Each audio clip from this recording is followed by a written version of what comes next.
Hello everybody, welcome to our course, Chinese Culture and Contemporary China. This is our first lesson. Today, I invite Dr. Julius Veit-Kevitus to join me in talking about the essentials of Confucian culture. Hello everyone. As you may know, China has its own unique traditional culture. One of the main aspects of this culture is the Confucian culture. If you want to understand China or the Chinese people, then you must understand at least a bit of Confucian culture. Today, we plan to introduce to you three basic concepts of the Confucian culture. That is, the concept of Li, the concept of Ren, and the concept of Dao. First, let's talk about the concept of Li, or ritual etiquette, which Confucians pay much attention to. Yeah, and I was thinking that first of all we could ask a question, why Li, which is sometimes translated as ritual, was so important for Confucians. And also, who were these first Confucians? What kind of things they were doing? Good questions. I'd like to direct your attention to the screen here. What is he doing? The man is washing himself. After only having a bath, does he begin the ritual. At first, the earliest Confucians were like this man, specifically trained to host and lead rituals as a part of their job. That's why Confucians really emphasize the concept of Li, or ritual etiquette.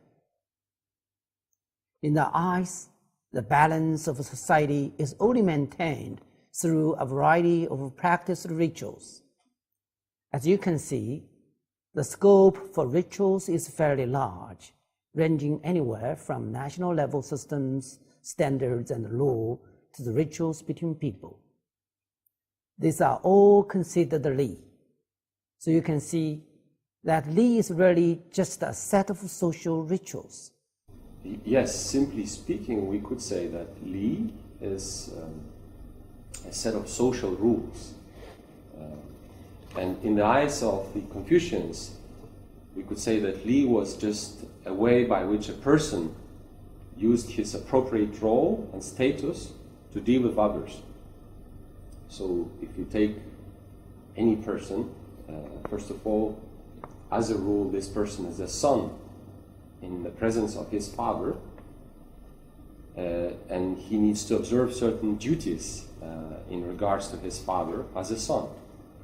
But in the presence of his own son, he's a father, and now his duties change accordingly. He has to behave as a father. Now, if the same person is in front of his subordinates, let's say he's a director or supervisor or a boss, then he takes other responsibilities that are expected from someone who is a boss.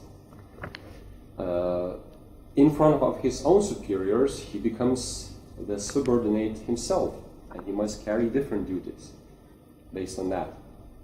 We could say that all of these are kind of ceremonies or duties or responsibilities, or as Confucians say, Li, and all of them must be fulfilled so that a family or a company or even a bigger organization or a state could exist in harmony. You're right. To observe Li is to be aware and remember one's own status and identity. It means to perform and complete all the responsibilities expected of you, to take on your duties, not to do what you are supposed you should not be doing. Confucius once said, once everyone controls themselves and observes Li, and the entire world will return to benevolence.